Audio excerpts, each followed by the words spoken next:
Hallelujah. तो आज का वचन है कि परमेश्वर के मार्ग में चलने में सबसे बड़ी बाधा क्या है। ईश्वर के मार्ग में चलने में सबसे बड़ी बाधा क्या है। हालेलुया। आज वही मैं बताने के लिए सोचा कि ईश्वर के मार्ग में चलने में सबसे बड़ी बाधा क्या है। अपनी मर्जी। हालेलुया। मनुष्य अपने मर्जी से चलने के कारण परमेश्वर के हाथ से क्या होता है, फिसल जाता है। हालेलुया। याद रखिए, जब तक आपके पास बाइबिल नहीं था आप अपनी मर्जी से चले, लेकिन जब बाइबिल को प्राप्त करने के बावजूद अगर अपनी मर्जी से चलते हैं तो हम उसको मूर्ख ही नहीं महामूर्ख कहेंगे। जब तक बाइबिल नहीं था अपना मर्जी से खूब चले, लेकिन जब आपने व्यवस्था को पा लिया, बाइबिल को प्राप्त कर लिया और इसके बावजूद भी अपनी मर्जी से चलना है तो फायदा क्या है। हालेलुया। अपनी मर्जी से चलने के कारण ही आज कलीसिया के कुछ लोग हो सकते हैं दुख में है, परेशानी में है। और परेशानी तीन ही तरीका का है। फिजिकली परेशानी हो सकता है, मेंटली परेशानी हो सकता है, फाइनेंशियल परेशानी हो सकता है। ये तीन ही परेशानियां हैं। इसके बहुत से रूप हो सकते हैं, लेकिन जरा देखिए कि यीशु मसीह पृथ्वी पर 3.5 बरस 33 साल रहे, 33.5 बरस तक रहे, लेकिन कभी भी अपनी मर्जी से वो नहीं चला। हालेलुया। जब हमारा परमेश्वर अपनी मर्जी से नहीं चला तो क्या हम लोगों को अपनी मर्जी से चलना चाहिए? कदापि नहीं। हालेलुया। यीशु मसीह अपने पिता से कभी अलग नहीं हुआ, केवल एक बार अलग हुआ। कब अलग हुआ? क्रूस पर चढ़ने के समय। सोचिए, अपना पिता से कनेक्टेड रहा हमेशा। ऐसा ही हम लोगों को अपने परमेश्वर से हमेशा कनेक्ट रहना होगा। जब तक कनेक्ट रहेंगे परमेश्वर का हाथ आपके ऊपर पड़ा रहेगा, और जो ही हम परमेश्वर के से डिस्कनेक्ट होते हैं, खुदा के हाथ से हम फिसल जाते हैं। तो कब हम डिस्कनेक्ट हो जाते हैं? जब हम अपना मर्जी लगाने लगते हैं, अपना मर्जी चलने लगते हैं, तब ही हम खुदा से क्या हो जाते हैं? अलग हो जाते हैं। हालेलुया। एक और बात, यीशु मसीह के पास इतना अधिकार था, इतना पावर था, इतना शक्ति था, इसके एक पावरफुल चीज था उनके पास, यानी पावर में रहते हुए भी अपनी मर्जी नहीं चला। आज मनुष्य कब बिछल जाते हैं परमेश्वर के हाथ से? जब उनके हाथ में पावर आ जाए, या खूब अमीर बन जाए, धनवान बन जाए, बड़े पद पर चले जाए, तो ये समय होता है मनुष्य अपना मर्जी से चलने लगता है।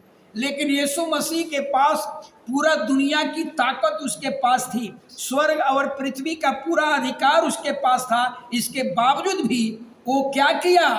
दास बन करके जीवन जिया। यही है पवित्र आत्मा। जब पवित्र आत्मा आप पर उतरेगा ना, तो आप शासन करने वाला नहीं, सेवा कराने वाला नहीं, सेवा करने वाला बन जाइए। हालेलुया। हालेलुया। और आगे, यीशु मसीह सहनशील रहा। इतना पावर प्राप्त करने के बाद, इतने अधिकार होने के बावजूद भी वो सहनशील हो रहा, दुख सहना सीखा, लेकिन बदला लेने का विचार कभी भी नहीं रखा। हालेलुया। तो मनुष्य के परमेश्वर के मार्ग में चलने में सबसे बड़ी बाधा क्या है? हालेलुया। अपनी मर्जी। जब तक ये बाइबिल नहीं था तब तक अपनी मर्जी से चले, लेकिन ये प्राप्त कर करके अपनी मर्जी से चले तो समझ लीजिए हम परमेश्वर को क्या कर रहे हैं? रिस दिला रहे हैं। परमेश्वर को हम क्रोध भड़का रहे हैं। हालेलुया। अब जरा एक वचन को पढ़ लीजिए, यूहन्ना सुसमाचार, कहीं जोर से पढ़ेंगे तो माइक से। 12 अध्याय, यूहन्ना 12 अध्याय का 49 और 50 वचन सुनिए। यीशु क्या कह रहे हैं? माइक थोड़ा दूर रखा है। जल्दी। 49। क्योंकि मैंने अपनी ओर से क्योंकि मैंने अपनी ओर से बातें नहीं की, परंतु पिता जिसने मुझे भेजा है, हाँ। उसी ने मुझे आज्ञा दी है कि क्या क्या कहूँ हाँ। और क्या क्या बोलूं। 50। हाँ 50 में। और मैं जानता हूँ कि हाँ। उसकी आज्ञा अनंत जीवन है। इसलिए मैं जो कुछ बोलता हूँ वह जैसा पिता ने मुझसे कहा वैसा ही बस। हालेलुया। अब यीशु मसीह क्या कह रहे हैं कि मैं वही बोलता हूँ जिसने मुझे भेजा है, मैं वही काम करता हूँ जिसको पिता ने मुझे कहा है। यानी यीशु मसीह जो भी पृथ्वी पर काम किया अपनी मर्जी से एक भी काम नहीं किया, जो भी न्याय किया अपनी मर्जी से न्याय नहीं किया। यही कारण था कि यीशु मसीह से कोई गलतियां नहीं हुई। क्यों? क्योंकि उनके पिता के द्वारा जो कुछ यीशु चमत्कार कर रहे थे या न्याय कर रहे थे, ये सारा काम कौन कर रहे थे? पिता की ओर से हो रहा था। यानी पिता की ओर से। यानी यीशु मसीह बार बार कहते हैं मैं जो कुछ कर रहा हूं मैं नहीं कर रहा हूं, मेरे पिता कर रहे हैं। मैंने जो बोल रहा हूं मैं नहीं बोल रहा हूं, मेरे पिता बोल रहे हैं। मैं पिता को जो कुछ आज्ञा मिलता है वही मैं बोलता हूं। जब यीशु मसीह के सामने एक व्यभिचारी महिला को लाया गया था, याद होगा, जब महिला को लाया गया था तो क्या हुआ? व्यभिचार महिला को लाया गया था तो सब लोगों ने कहा कि व्यवस्था में लिखा हुआ है कि ऐसी महिला को पथराव करके मार दिया जाए, लेकिन यीशु मसीह उससे भी बढ़ करके न्याय कर दिया। बताइए, ये न्याय यीशु का नहीं था, ये पिता की न्याय थी। इससे भी बढ़ करके न्याय यीशु मसीह ने कर दिया। अभी तक हम लोग जो भी न्याय करते बाइबल के अनुसार करते, ऐसी महिलाओं को पत्थर मार करके नष्ट कर दिया जाए, लेकिन यीशु ने क्या किया? इससे बढ़ करके न्याय किया। क्या कहा? जो इसमें निर्दोष है पहला पत्थर मारे। हालेलुया। यही कारण था कि यीशु मसीह कभी जो कुछ भी बोला उसका जो भी न्याय था वो यीशु का न्याय नहीं था, उनके पिता की ओर से न्याय था। हालेलुया। ऐसा ही अगर हम ठान लें कि हम जो भी करेंगे यीशु के मर्जी से करेंगे, जो बाइबल कहती है वही हमें बोलना है, जो बाइबल कहती है उसी के दायरे में रहकर करना है, तो कभी आपसे गलतियां नहीं। गलतियां कब होती है? जब हम बाइबल को इग्नोर करते हैं और अपने मर्जी से चलने का प्रयास करते हैं। अगर हम चर्च लेट से आते हैं, आपकी मर्जी है, ये अपनी मर्जी से चल रहे हैं। कलीसिया अगर लेट आ रहे हैं तो आप अपना मर्जी है, और आपको लगता होगा कि हम अपनी मर्जी से नहीं चले, यही है आपकी मर्जी। हालेलुया। इतना ही नहीं, जरा कुछ वचन को हम बताएंगे, सुनिएगा। हालेलुया। उत्पत्ति की किताब निकाल लीजिए, 3 अध्याय का 7 वचन। बिना माइक से बोलिए, माइक से बोलते हैं तो इसमें आवाज नहीं आता है। उत्पत्ति 3 का 7, जोर से। तब उन दोनों की आंखें खुल गई। उनको मालूम हुआ कि वे नंगे हैं। इसीलिए उन्होंने अंजीर के पत्ते जोड़-जोड़ कर लंगोटा बना दिए। बाबू को पीछे रख लीजिए, पढ़िए फिर से। तब उन दोनों की आंखें खुल गई। और उनको मालूम हुआ कि वे नंगे हैं। इसीलिए उन्होंने अंजीर के पत्ते जोड़-जोड़ कर लंगोटा बना दिए। हालेलुया। हालेलुया। अब देखिए, आदम और हव्वा परमेश्वर से अलग क्यों हो गया? सॉरी, आदम और हव्वा ने यहाँ क्या गलतियां किया? अपना मर्जी से वस्त्र बनाया। हालेलुया। आदम और हव्वा ने यहाँ बहुत बड़ा गलती किया। क्या किया? कि अपना मर्जी से क्या बनाया? वस्त्र बना लिया, अंजीर के पत्ता का वस्त्र बना लिया। हालेलुया। और अपने नंगापन को क्या किया? ढक लिया। लेकिन परमेश्वर की इच्छा, हालेलुया, अंजीर के पत्तों से ढकने की नहीं थी। और परमेश्वर के निकट गया, परमेश्वर ने उसको क्या किया? इनकार कर दिया। और परमेश्वर ने उससे क्या किया? एक चमड़े का अंगरखा पहिरा दिया। यही है अपनी मर्जी। आदम और हव्वा ने पहला गलती क्या किया कि परमेश्वर ने कहा ये फल मत खाना, ये फल खाना, जो मना किया उसी को अपना मर्जी से खाया, खुदा से अलग हो गया। दूसरा गलती आदम हव्वा ने क्या किया, हालेलुया, कि अपना मर्जी से वस्त्र बना लिया और परमेश्वर ने उस वस्त्र को क्या किया, इनकार कर दिया। हालेलुया। एक छोटी सी गलतियां आपको खुदा से अलग कर सकती है। हालेलुया। इतना ही नहीं, एक और घटना कैन को भी देख लिए। एक छोटे सा समझा रहा हूं बात को। कैन और आदम का 2 बेटा अभी है, कैन और हाबिल।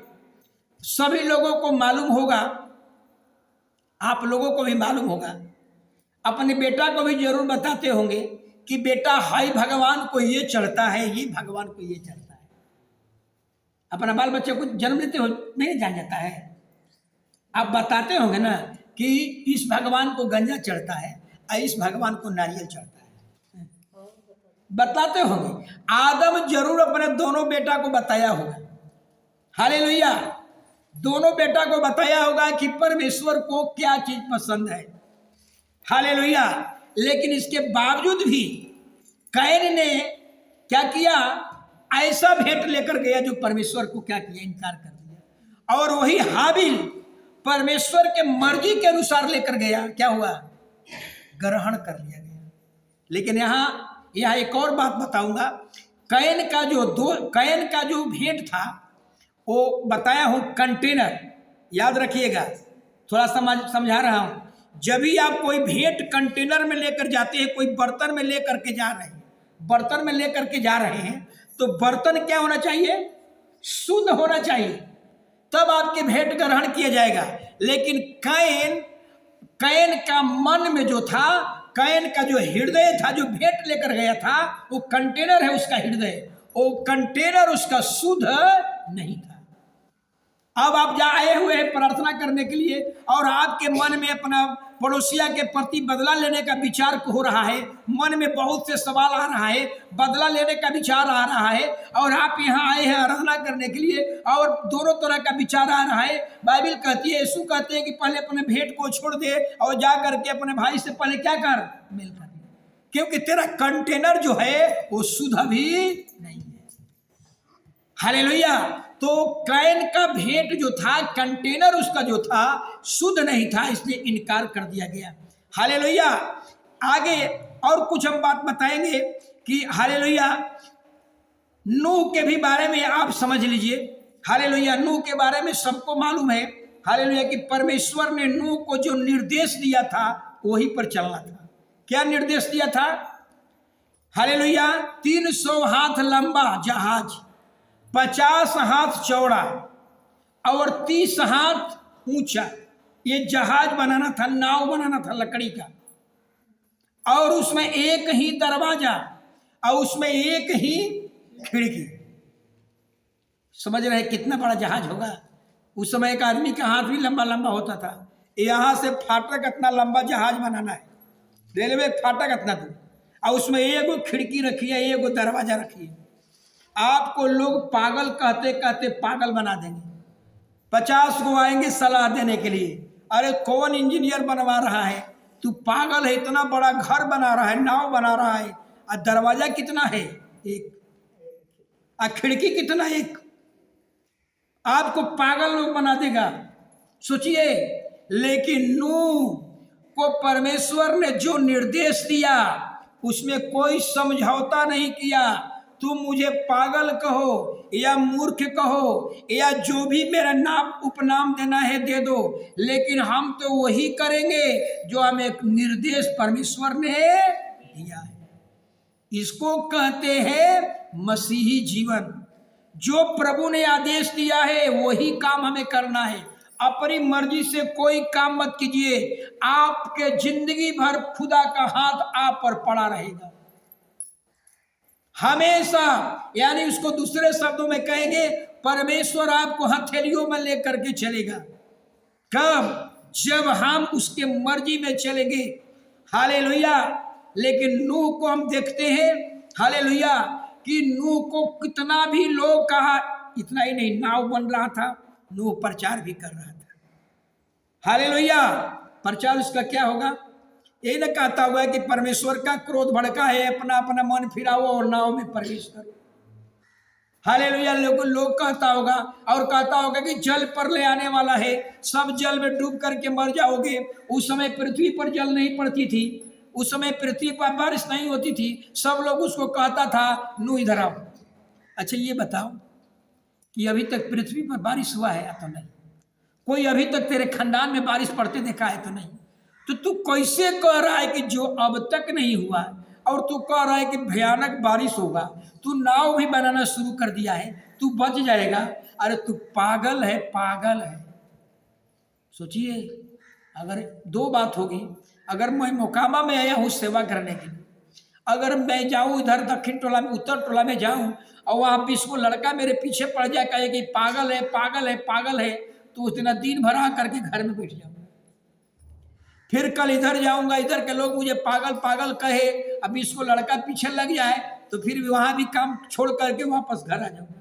चारों दिशा में जाऊंगा और चारों दिशा में लोग हमको पागल, मूर्ख, तरह तरह के नाम दे, मैं घर में आ जाऊंगा। या तो दो ही काम होगा, या तो हम पागल बन जाएंगे, समझ में आ रहा है, और नहीं तो अगर मजबूत विश्वास है तो प्रचार करना बंद नहीं करेंगे। हालेलुया। लेकिन नूह, बाइबल कहती है कि नूह 120 वर्ष तक प्रचार करते रहा। बताइए, सोचिए जरा, 120 वर्ष तक। आपको कोई अगर एक सप्ताह पागल कह दे तो शायद घर से कोई निकलेगा नहीं। निकलिएगा? नहीं निकलिएगा। और 120 वर्ष तक ठान लिया था कि तुम मुझे पागल कहो चाहे जो भी कहो, लेकिन मुझे पूरा भरोसा है कि एक दिन जल प्रलय होगा और तुम सब डूब करके मरोगे। उस दिन पता चलेगा कि पागल मैं था कि पागल तुम थे। हालेलुया। यानी जितना परमेश्वर निर्देश दिया उसमें खारा पाया गया नूह। सोचिए, जो कहा 300 हाथ लंबा, 50 हाथ चौड़ा, 50 हाथ चौड़ा, 30 फीट ऊंचा, उसमें खंड खंड करके बनाना। कोई कितना भी सलाह दे, लेकिन नूह जो है सलाह दूसरे का मानने वाला नहीं है। आज परमेश्वर आपसे यही चाहता है, हालेलुया, कि जैसे नूह आज्ञाकारी बन करके नाव को बनाया, प्रचार किया, ऐसा ही आपसे भी वो चाहता है आप भी ऐसा ही काम करें। जो आपको बाइबल दिया गया है, उसमें निर्देश जो दिया गया है उसका पालन कीजिए। अपनी मर्जी से चलने का प्रयास कभी मत कीजिए। हालेलुया। अगर आपने प्रभु के वचन के अनुसार चलना शुरू कर देंगे तो याद रखिए, आपके घर से बड़ी बड़ी गवाहियां निकलना शुरू हो जाएगी। आपका धर्म जो है चमकने लगेगा, आप दीपक के समान जलने लगेंगे, आप अंधकार को मिटाने वाले बन जाएंगे, आप पवित्र आत्मा से परिपूर्ण हो जाएंगे। लेकिन सबसे बड़ी बाधा क्या है? अपना मर्जी। जब मन करता है तब आएंगे, जब मन करा नहीं आएंगे। काम हो गया तो प्रार्थना में नहीं जाएंगे, तकलीफ हुआ तो चलो आज प्रार्थना कर लेते हैं, आपकी मर्जी। हालेलुया। एक और वचन, इस वचन को पढ़ लीजिए, उत्पत्ति 6 का 14 से लेकर 16 तक। देखिए परमेश्वर क्या निर्देश दिया था। और जब मैं जोर से, और जब मैं पृथ्वी पर बादल फैलाऊं, हाँ, बादल में धनुष दिखाई देगा, हाँ, तब मेरी जो वाचा तुम्हारे और हाँ, सब जीवित सारी धारी प्राणियों के साथ बंदी है। हो जाएगा। 14 से 16। इसलिए तुम हाँ, गोपेन वृक्ष की लकड़ी का हाँ, एक जहाज बना ले। एक मिनट, गोपेर, परमेश्वर ये भी बता दिया था गोपेर ही लकड़ी का इस्तेमाल करना है, क्योंकि गोपर जो लकड़ी है पानी में कितना भी साल रहे वो सड़ेगा नहीं। और आगे उसमें कोठरियां बना, उसमें कोठरी बना देना नाव में, और भीतर बाहर हाँ, उस पर रण लगा, रान लगा देना। इस ढंग से तू उसको बनाना। जहाज की लंबाई 300 हाथ। बताइए 300 हाथ लंबा, चौड़ा, 50 हाथ हाँ 50 हाथ चौड़ा, 30 हाथ ऊंचा। सोचिए, यानी परमेश्वर ने जो निर्देश दिया था पूरा पूरा नूह ने पालन किया। हालेलुया। मैं यही आपसे कहता हूं, जब आपने व्यवस्था पा लिया, ये बाइबिल पा लिया, तो दो ही बात याद रखिए, अगर इसके मर्जी के अनुसार नहीं चल रहे हैं तो हमें तो यही कहेंगे कि आधा, यीशु ने क्या कहा, अधूरा ज्ञान विपत्ति लाता है। अगर आप सोचते हैं कि इधरों रहेंगे आधा उधरों चलेंगे, तो हम तो यही कहेंगे कि बेहतर होता कि आप उधरे रहिए, इधर मत आइए, क्योंकि यीशु ने कहा भला होता ऐसा व्यक्ति को, हालेलुया, ऐसा व्यक्ति को गले में चाक का पाट बांधकर समुद्र में फेंक दिया जाए। ये ऐसे लोग जो दोनों रास्ते में चल रहे हैं, प्रभु कहता है ठोकर है ठोकर। हालेलुया। आपको देख करके और लोग ठोकर खाएंगे, आपको देख करके लोग कहेंगे ये परिवार ये भी करता है वो भी करता है, हम भी ये भी करेंगे हम भी वो भी करेंगे। मैं फिर से आप लोगों को समझा रहा हूं, अगर आपके बाइबिल के अनुसार चलने में सक्षम नहीं है, अपना मर्जी लगाते हैं, तो बेहतर होता है कि आप उधरे रहते तो बेहतर होता। मैं नहीं कह रहा, यीशु कह रहे हैं, भला होता इसको ऐसे लोग को गला में चाक का पाट बांधकर फेंक दे, क्योंकि ऐसे लोग कलीसिया के लिए ठोकर है ठोकर, जो दोनों रास्ते में चल रहे हैं, अपनी मर्जी से चल रहे हैं। Hallelujah hallelujah. और आगे, जहाज में एक खिड़की, हाँ जहाज में एक ही खिड़की रखना, और उसके एक हाथ ऊपर से उसकी छत बना, हाँ, और जहाज की एक ओर एक द्वार रखना। बताइए, एक खिड़की और एक द्वार, यानी अब नहीं, जो परमेश्वर ने निर्देश दिया, 3 बात कहा। पहला, गोपेर का लकड़ी बना लाना, लंबाई चौड़ाई ऊंचाई बता दिया, हालेलुया, जहाज का साइज बता दिया दूसरा, और तीसरा क्या बताया, एक दरवाजा एक खिड़की। बताइए, और नूह ने पूरा पालन किया। अगर नूह पालन नहीं करता तो नूह भी खुदा के हाथ से फिसल जाता। हालेलुया। मैं यही कहूँगा, अगर प्रभु में आए हैं तो आप दो रास्ते में नहीं, भला होता है कि आज निर्णय कर लीजिए। यही बात एलिया भी कह रहा था कि अगर यहोवा परमेश्वर है तो आज इजराइलियों निर्णय कर लो, हालेलुया, कि इजराइल यहोवा को अपना लो। अगर मूर्ति ईश्वर है तो मूर्ति की तरफ चले जाओ, लेकिन दोनों रास्ते में मत चलो, कोई फायदा नहीं होगा। आपका नाम धराई हो जाएगी, टोला मोहल्ला के लोग कहेंगे, आपके मोहल्ला के लोग कहेंगे ये परिवार 10 साल से जा रहा है, क्या मिला? नहीं मिलेगा उसको जो दोनों रास्ते में चल रहे हैं। हालेलुया। निर्गमन 2 अध्याय 11 और 12 वचन देख लीजिए। मूसा भी अपने बल पर इजराइलियों को छुटकारा देना चाहा, हालेलुया, लेकिन अपने बल पर क्या हो गया? नाकाम हो गया, फेल हो गया। हम अपने बल पर, अपने बुद्धि पर, अपने कभी भी नहीं इस्तेमाल करना है। बाइबिल के अनुसार चलेंगे तो पवित्र आत्मा आपको गुआई करेगा।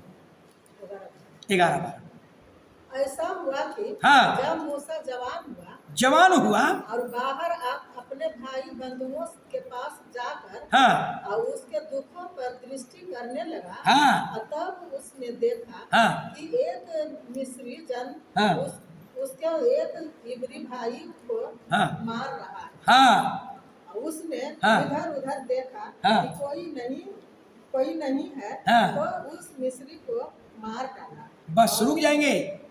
अभी देख लीजिए, इब्री लोग, इब्री मतलब इजरायली लोग गुलामी में है। कहाँ? मिस्र देश के गुलामी में है। और एक मिस्री लड़का एक इजरायली बच्चे को मार रहा था, हालेलुया, जुर्म कर रहा था, समझिए। लेकिन मूसा ने जब देखा कि हमारे भाई बहनों को ये अत्याचार कर रहा है, बहुत दिनों से अत्याचार चल रहा है, उन्होंने क्या किया, देखा आसपास में कोई नहीं है, हालेलुया, और उसको मार करके बालू में क्या किया, दबा दिया। सोचिए, यानी मूसा सोचा कि अपना बल पर हम मिस्रियों से बदला ले लेंगे, अपना बल पर इजराइलियों भाइयों को छुटकारा दे देंगे। संभव नहीं हुआ। राजा को जो पता चला कि ये ऐसा किया तो राजा ने उसको पकड़ने की आज्ञा दिया और मूसा वहां से भाग गया। सोचिए, और मूसा को आभास हो गया कि हम अपने बल पर, अपने बुद्धि पर, अपने शक्ति पर हम मिस्रियों से आजादी नहीं दे सकते। लेकिन वही मूसा जब परमेश्वर ने, जब अपने ससुर का भेड़ बकरी चरा रहा था, भेड़ बकरी सीने पर्वत पर, तो परमेश्वर ने दर्शन दिया और दर्शन में कहा कि इजरायली भाई हमारे गुलामी में है, तू जाकर छुड़ा कर ले आओ, और मैं तेरे साथ रहूंगा। वही मूसा, व्यक्ति वही है, लेकिन ताकत किसकी है, परमेश्वर की। मूसा वही है, ताकत किसकी, परमेश्वर की। और मूसा परमेश्वर के बल पर गया तो देखिए इजरायलियों को छुड़ा कर ले आए।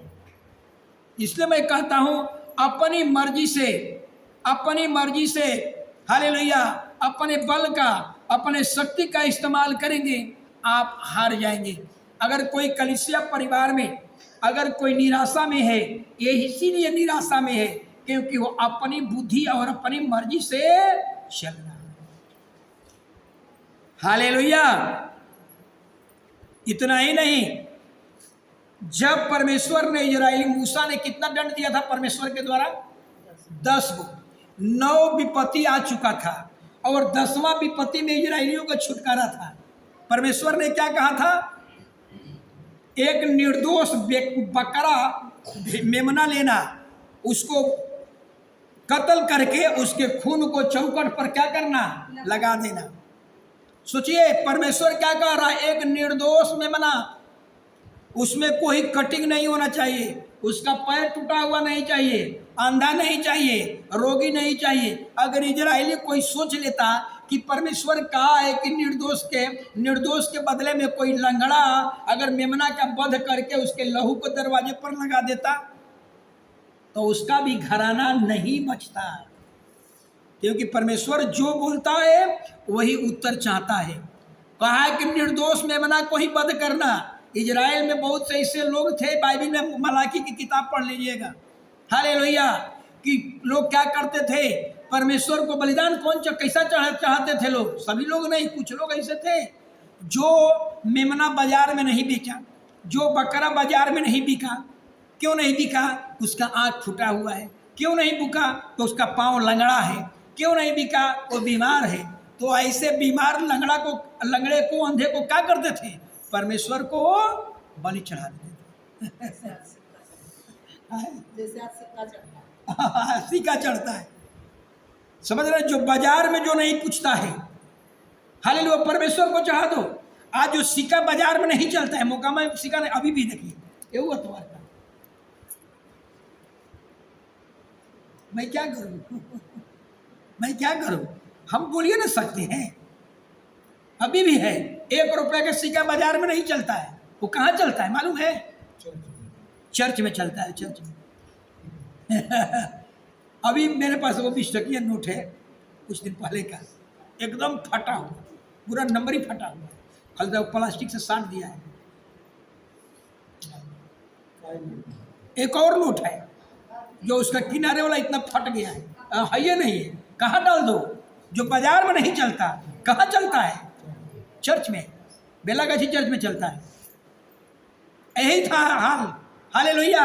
अगर ऐसा लोग करते, निर्दोष मेमना के बदले में अगर लंगड़ा पशु लेकर के चढ़ा, उसका वध करके लहू लगाते, तो परमेश्वर उनके घराना को नहीं छोड़ता, उनके घराना को भी क्या करता, पहला उठा को मार देता। अपनी मर्जी मत लगाइए। वो जो कहता है कि निर्दोष मेमना को ही वध करना और उसके लहू को दरवाजे चौखट पर लगा देना, यही लहू आपको बचाएगा, लेकिन निर्दोष होना चाहिए। लेकिन आप सोचेंगे कि लंगड़ा को काट दें, अंधा वाला को काट के चढ़ा दें, बाजार में भाव नहीं मिलता इसी को कर दें, खुदा के हाथ से फिसल जाइएगा। हालेलुया। अगर कोई ऐसा सोचे अरे वध क्या करना है, बड़का निर्दोष मेमना को लेकर दरवाजे ही पर खुट्टी गाड़ के बांध देते हैं, खुदा आएगा, उसका दूत आएगा और देख करके लौट जाएगा, वो भी नहीं। निर्दोष मेमना को दरवाजे पर बांध कर नहीं रखना है, उसका लहू लगाना है। अपनी मर्जी मत लगाइए, अपनी मर्जी मत लगाइए कि मेमना का वध क्या करना है, दरवाजे पर बांध देता हूं, दूत आएगा देखकर चला जाएगा। हालेलुया।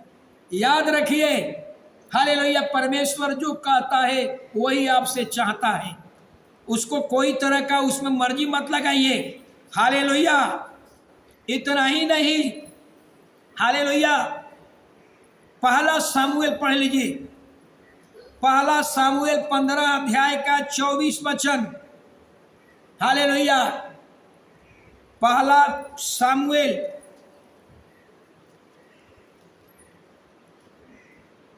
सामुएल 15 का 24 वचन। परमेश्वर ने साउल से क्या, साउल ने सामुएल से कहा, हाँ, मैंने पाप किया, हाँ, मैंने तो अपनी प्रजा के लोगों के भाई मानकर और उसकी बात सुनकर हाँ, यहोवा की आज्ञा और तेरी बातों का उल्लंघन किया। हाँ, देख रहे हैं ना क्या कह रहा है।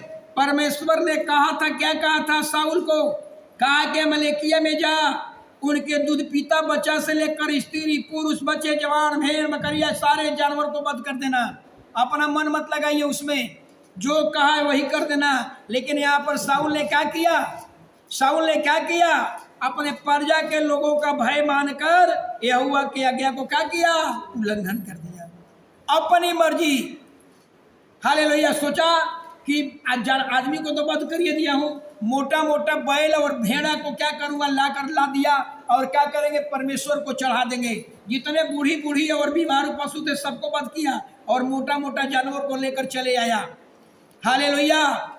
याद रखिए, हालेलुया, परमेश्वर कहता है वही आपसे उत्तर चाहेगा।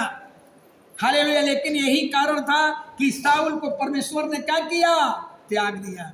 कहा है कि तूने मेरी आज्ञा को तुच्छ जाना है, तूने अपनी मर्जी से चला है। हालेलुया। तुझे राजा होने को मैं तुच्छ जानता हूँ। सोचिए, राजा से एक पद से क्या किया, उसको हटा दिया गया। इसलिए बार बार मैं यही आपसे कहूँगा, अपनी मर्जी मत लगाइए, परमेश्वर के मर्जी में चलिए। हालेलुया। तुरंत आपका धर्म चमकने लगेगा, आपके घर से बड़ी बड़ी गवाहियाँ आने लगेगी, आपके घर से बड़े बड़े हालेलुया गवाहियों की कतार लग जाएगी। लेकिन अपनी मर्जी मत चलिए। हालेलुया। अगर आज मैं कहूँ, अगर रविवार के दिन देख लीजिएगा, शुक्रवार के तो बहुत लोग आ जाते हैं टाइम पर, लेकिन रविवार को अगर 9 बजे प्रार्थना में आना है, आप सोच लीजिए जो 9 बजे के बाद आते हैं वो कौन है, अपनी मर्जी से चलने वाले। 13 साल से सिखा रहा हूँ। उस दिन लेट हुआ ना, एकदम सिनेमा हॉल चलेगा, पूरा बाजार एकदम आनंद नहीं पड़ता। वो एक दिन की बात नहीं है, मैंने और लोगों को कह रहा हूँ, जब बाजार में भीड़ लगता है तो हमें लगता है कि कोई पर्व आ गया है। हालेलुया। तो समझ में आ रहा है ना क्यों साउल को त्याग दिया परमेश्वर ने, क्योंकि तूने अपनी मर्जी से अपना बुद्धि का इस्तेमाल किया। हालेलुया। आज कलीसिया में बहुत से ऐसे कुछ लोग हैं, कलीसिया के मैं लोगों को तारीफ भी करता हूँ, कलीसिया में कुछ ऐसे लोग हैं जो एकदम परमेश्वर के परफेक्ट चलते हैं, परमेश्वर के साथ चलते हैं, दान दशमांश में भी परफेक्ट है। कुछ लोग ऐसे हैं कि इतना बढ़िया दशमांश, उसको हर महीना उनका दशमांश आता है, एकदम नियुक्त है कितना आएगा। सोचिए, ऐसा नहीं है। कलीसिया में कुछ लोग हैं एकदम सही, हर महीना उनका दशमांश आता है। कुछ ऐसे लोग हैं जिसका अभी तक दशमांश से नहीं आए। कल से आए हैं और जाएंगे, जबरदस्ती सटे हुए, वो कभी भी क्या हो जाएंगे, खत अलग हो जाएंगे। हालेलुया। इसलिए भाई एक और वचन पढ़िए, पहला सामुएल 13 अध्याय, पहला सामुएल 13 अध्याय 8 वचन पढ़िएगा, तब सामुएल 12 वचन पढ़िए, 12 वचन। सुनिएगा जरा ध्यान से। तब मैंने सोचा हाँ, कि फिलिस्ती गिलगाल में मुझ पर अभी आ पड़ेंगे। हाँ, और मैंने यहोवा से विनती भी नहीं की। हाँ, अतः मैंने अपनी इच्छा न रहते हुए भी होम बलि चढ़ाया। हालेलुया। और शमूएल ने शाऊल से कहा तूने मूर्खता का काम किया। आपको सबको मालूम है कि बलिदान कौन चढ़ाएगा? याद है? मूसा ही चढ़ा सकता है। हारून का घराना, तो यहाँ पर हारून कौन था? शमूएल था। यानी आपको बलिदान चढ़ाने का अधिकार नहीं था। बलिदान कौन चढ़ाएगा? पुरोहित चढ़ाएगा। और शमूएल ने कहा था देख जब तक मैं वापस न आऊं तब तक तू बलि कुछ करना मत। लेकिन देख लीजिए विलम्ब होने के कारण क्या किया? शाऊल राजा था, शाऊल ने क्या किया? झड़ दे बलिदान। यानी जो काम पुरोहित को करना था वो काम कौन कर दिया? शाऊल राजा ने कर दिया। समझिए। और परमेश्वर जब पुरोहित आया तो कहा तूने बड़ी मूर्खता का काम किया है।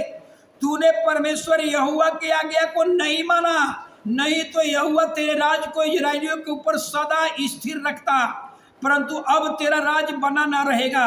यहोवा ने अपने लिए एक ऐसा पुरुष ढूंढ लिया है जो उसके मन के अनुसार चलने वाला है। यहीं पर हालेलुया दाऊद का क्या हुआ? चुनाव हुआ। हालेलुया। क्यों?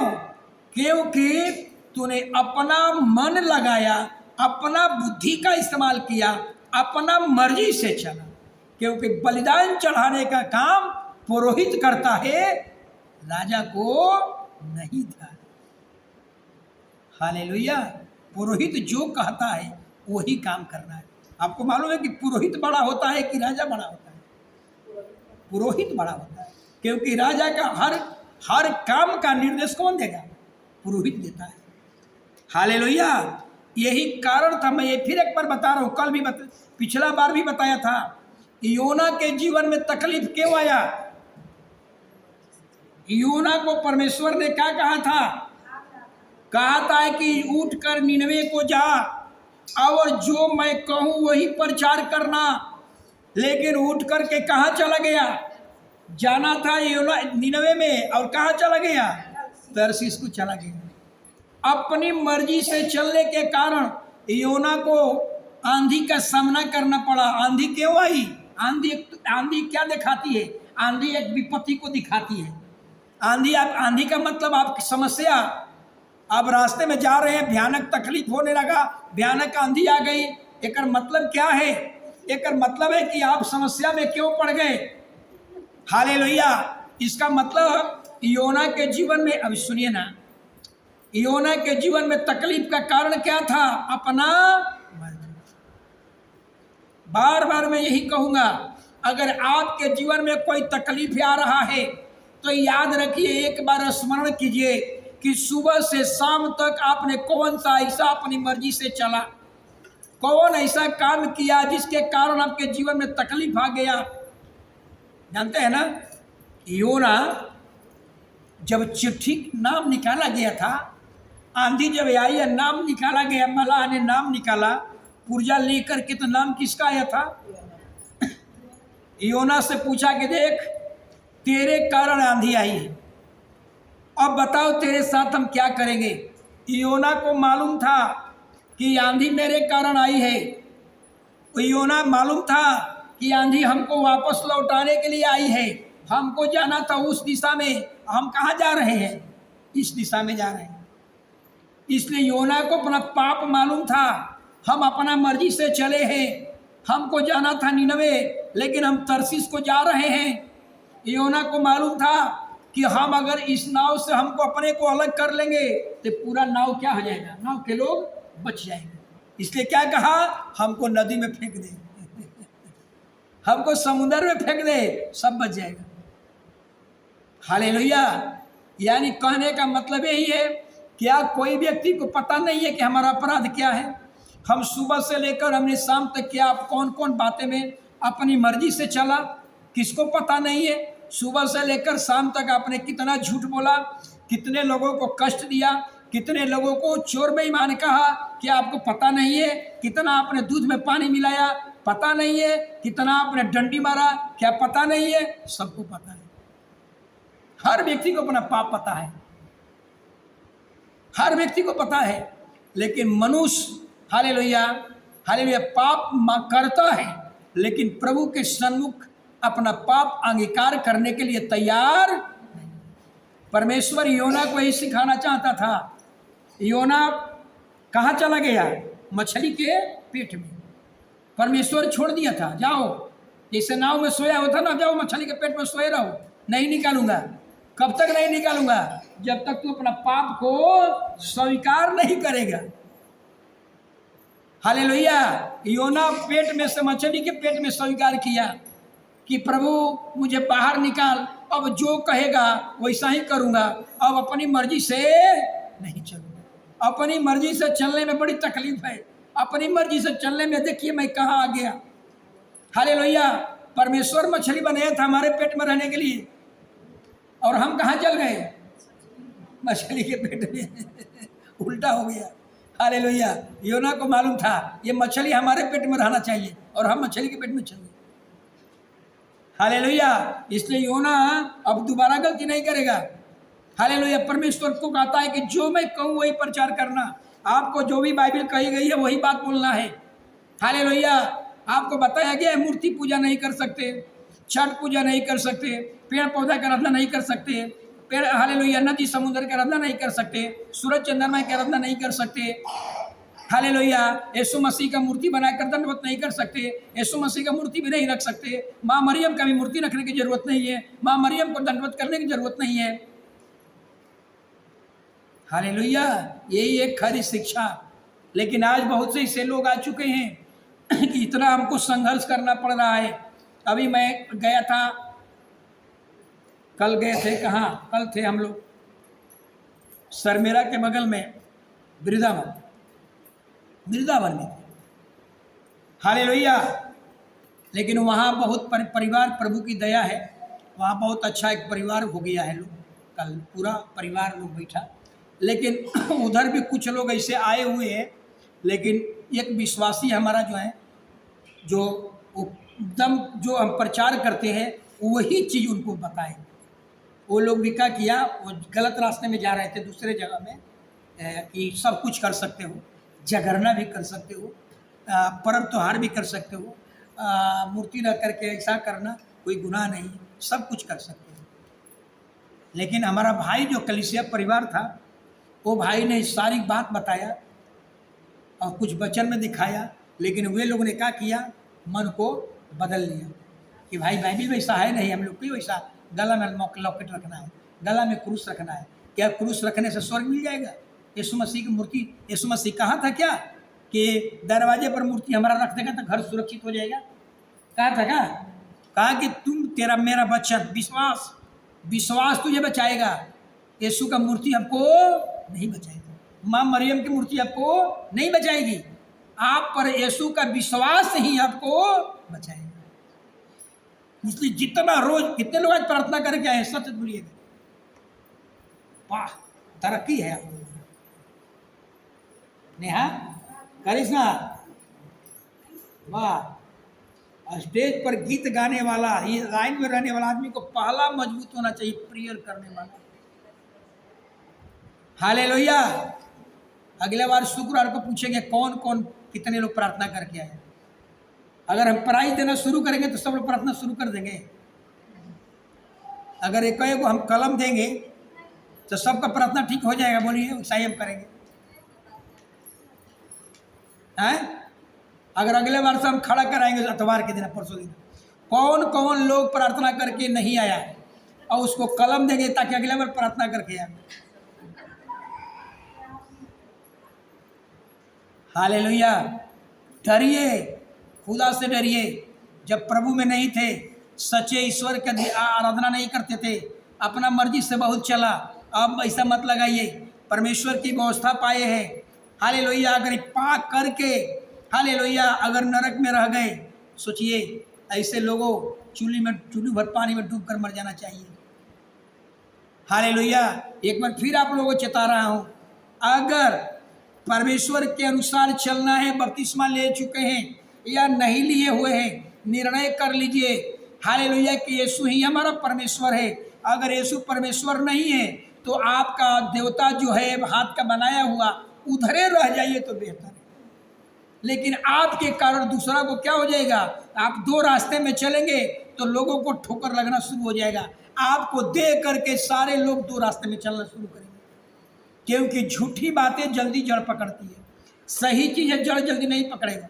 आप खेती में धान गेहूँ रोप दीजिए, छींट दीजिए, गेहूँ से ज़्यादा बढ़कर कौन होता है, घास बड़ा हो जाता है, गेहूँ को दबा देता है। अच्छा, जो सच्चा वचन होता है ना वो दब जाता है और झूठी वचन जड़ पकड़ लेता है। एक परिवार ने फ़ोन किया हमको, क्या फ़ोन किया कि हमारे दीदी बोली है ना कि कबहू बपतिस्मा मत लेना, खलता चर्च जाना, कबहू बपतिस्मा मत लेना। बताइए, सोचिए, ऐसे लोग हैं। हम अगर तुम्हारे दीदी पर प्रभु को जानती है तो नहीं, फिर उसकी बात क्यों मान लिया? अब बाइबिल की बात मानना चाहिए। और बहन उसकी बोल दिया है कि कबहू बपतिस्मा मत लेना, खालसा चर्च जाना और आना। तो हमने कहा तो अपने दीदी के अनुसार चलो ना, क्या तुम झूठ हो क्या होगे? जब बपतिस्मा ही नहीं, आवाज नहीं, जब बपतिस्मा ही नहीं लेना है तो फिर हम यीशु का चेला बनेंगे क्या? जब यीशु का चेला ही नहीं बनेंगे तो स्वर्ग जाएंगे क्या? यहाँ आए हैं तो इसका बात मानना है, नहीं मानना है, आधा मानना है, आधा किसी और का मानना है। आज फिर से चेता रहा हूँ, उधरे रह जाइए, मत आइए, लेकिन इधर आइए तो आप तैयारी होकर के आइए, एकदम पूरी तैयारी होकर आइए। हालेलुया। खुदा अपने हथेलियों में लेकर चलेगा, आपकी धार्मिकता, आपकी पवित्रता की गंध महकेगी, लोग आपकी तारीफ करेंगे और सबसे ज़्यादा तारीफ कहाँ होगी? स्वर्ग में होगा। हालेलुया। आएंगे, हम प्रार्थना करेंगे।